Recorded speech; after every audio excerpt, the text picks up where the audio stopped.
What's good, y'all? I'm Lonnie Appleton. I am healthy family advocate, and we are discussing family drama. I don't know what video this is, but I done got on my family's head again. You know, I was watching my K-dramas, and then I'm replying to comments at the same time as I'm watching K-dramas. And the way that I reply to comments is I go and watch one of your videos. For every comment, you comment on mine under the assumption that you watched my video all the way to the end. You know, then I go and I watch one of your videos all the way to the end. So that is how I've been able to build my network and build my community and find my tribe, because for every comment, I go and match that comment and I learn about people. So I'm going and I'm watching the video, and it sparked me to start thinking about my family and how I just got a message from my aunt inviting me to dinner. It's a brunch, but I called it dinner the whole time in the first video, so we usually don't stick with dinner. But I have a hard time not telling the truth when I know the truth. You know what I'm saying? So like, I tell on myself all the time. If y'all think I'm out here lying, no, I can't retain water. I'm gonna tell it all. So don't do no dirt around me. Dang, my throat chakra was like, shut up. Anyway, so I started talking about my grandparents and how they pretty much disowned me because they wanted to ship my mom's body back to Arizona in a 4-day time span, have her funeral. And my sister was like, look, her own children can't make it to Arizona from Texas in that time. My sister and I had a very different relationship with our mother. The mother that I knew is not the mother that my sister knew. And that just goes to show just how much we mask out here, because the children of the very same woman both knew two different women. And so while it was a continuous battle with my mother, my sister was able to enjoy a beautiful mother-daughter relationship. Whatever that looks like for them, I have no idea.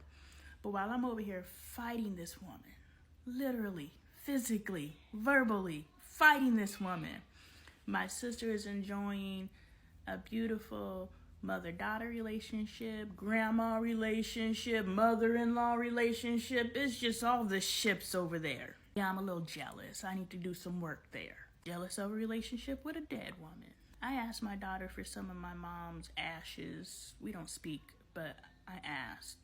Did I say my sister? Anyway, I asked. I'm gonna put it in the universe. She don't send me them ashes. But in the headspace I'm in right now, I cared nothing about those ashes. But the headspace I'm in right now, I'm jealous of my sister. Not for real jealous, but I'm jealous of my sister because she got my mom's ashes. All right, so we are talking family BS. Yes, that is what we got on first. Family BS, and then we just ended up on a whole roller coaster Lonnie ride. Y'all know how we do over here. And for the rest of you, if you don't, what's good? I'm Lonnie Appleton. I am a healthy family advocate. If that is your jammy, please consider following, commenting, copying and sharing link, and sharing me with your community so we can all commune together. All right, y'all, I left off last video talking about how I am actually jealous of my sister. Not really. I'm not jealous of anybody, but I'm like, how lucky is she to have my mom's ashes? And I've never felt this way. It's really weird, but I'm just like, it's such an honor. And I never thought of it as an honor before. That's pretty dang major, especially if you know the history between me and my mother. Even just a little bit I've shared on here, I think you guys understand enough that for me to hold that woman's ashes is an honor. Like, that's a big old step. You want to know how I just ascended that quickly? I'm gonna tell you, because I captured that fly and took it outside. I got all the vibrational brownie points. So anyway, yeah, my grandparents disowned So they wanted to ship my mom's body. My sister said no, so she put a hold on the body. And I don't know why she put the hold on the body, but she came in the house and she told me, she was like, if anybody from the funeral home, or I don't know if I'm using the wrong language, but anybody calls and says bloop bloop about the body, you say no. And I was like, okay. I don't know what the hell's going on. I'm trying to figure out how the hell I'm going to get me and my kids from Texas to Arizona. I ain't got nothing to do with this side. And I was just like, okay. And the next thing I know, I have been disowned. And I jumped over my mom's memorial service. My sister ended up cremating my mother. She had to borrow money to do that because my grandparents pretty much said, if you're not going to do it our way, you have now lost our financial support. So my cousins and whoever is in my sister's network all came together because I had $0 to my name. They all came together to memorialize. It was a beautiful moment. I couldn't listen to Take Me to the King for years after that. The idea of a mother, you know, not the mom, but the idea of a mom. I couldn't listen to that song for a long time. So much so, whenever Bailey hears that song, she like, and I'm like, because she knows either I'm going to skip it or I'm going to cry. After they memorialize my mom, Miss Linda helps me get up enough money to get back to Arizona. We come back to Arizona. I'm driving past my grandmother's school, and that's where we left off.